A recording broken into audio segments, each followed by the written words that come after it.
নাগরিক হিসেবে সিকিউর আমি গত 1.5 বছর ধরে বোধ করি না। এমনকি 5ই অগাস্টে যখন আমরা রাস্তায়ও 5ই অগাস্টের আগে জুলাই ধরেন আমার মনে আছে 17ই জুলাই কারফিউর মধ্যে যেহেতু আমাদের শিক্ষার্থীতে তখন হয় হামলা করা আবু সাইদকে যখন মারা যান তারপর এবং রিয়া গোপ এরকম ছোট ছোট শিশুরা যখনই হয় তখন আমরা কারফিউ ভেঙে কিন্তু রাস্তায় নেমেছিলাম।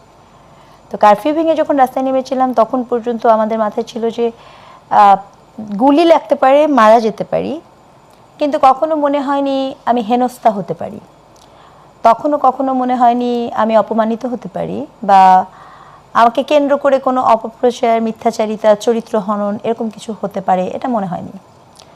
কিন্তু গত 1.5 বছর ধরে যখন যে সময় রাস্তা দিয়ে যাওয়া আসা করেছি প্রতি মুহূর্তে, প্রতি সময়, প্রতি ক্ষণে মনে হয়েছে যে কোনো কিছু হতে পারে। কারা এগুলো, কাদের ভয় পাচ্ছেন? এখানে ভয় পাওয়ার কিছু নাই।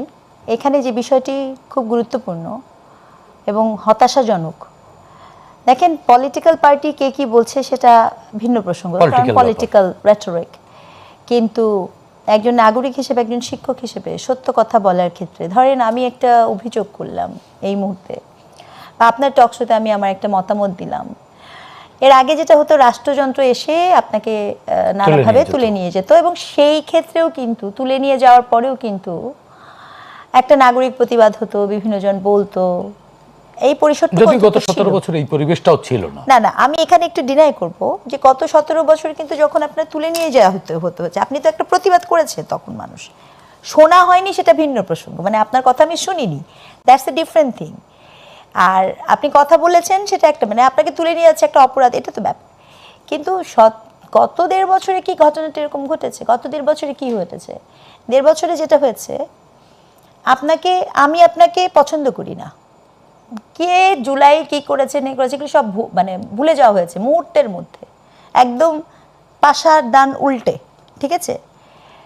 ব্যাপারটা এরকম হয়েছে, কাজের বেলায় কাজী, কাজ ফুরালে তুই বেটা মস্ত বড় পাজি, এইভাবে মানুষকে, হিউম্যানকে ব্যবহার করা হয়েছে এবং কতিপয় সেই প্রবণতা তো কমেছে, এখন কমেছে ভোট উপলক্ষে, নির্বাচনের সময় তো আমরা ভোট মৌসুমে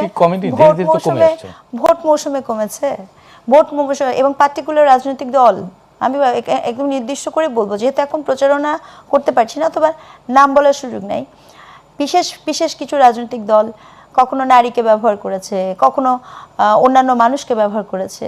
কিন্তু 5ই অগাস্টের পরে আপনি যদি এখন ভুলে যান কিছু, তাহলে আপনাকে মনে করে দিই ঠিক গত মাসেই সম্ভবত আমরা আবুল সরকারের জন্য কথা বলেছি, সম্ভবত আমরা পালাগানের বিপক্ষেই করা হয়েছে সেখান নিয়ে কথা বলেছি, সম্ভবত মাজার আক্রমণ নিয়ে মানুষজন কথা বলেছে, লাশ বের করে মাজার থেকে পুড়িয়ে দেওয়ার কথা হয়েছে, এগুলো সব কি আমরা এখন এত সহজে ভুলে যাব?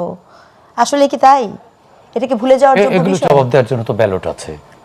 এই জন্যই বলছি এগুলো জবাব দেওয়ার জন্য একমাত্র আমাদের হাতে ব্যালট আছে, আর কিচ্ছু নাই। কিন্তু বাস্তবতা কিন্তু এখন এখানে।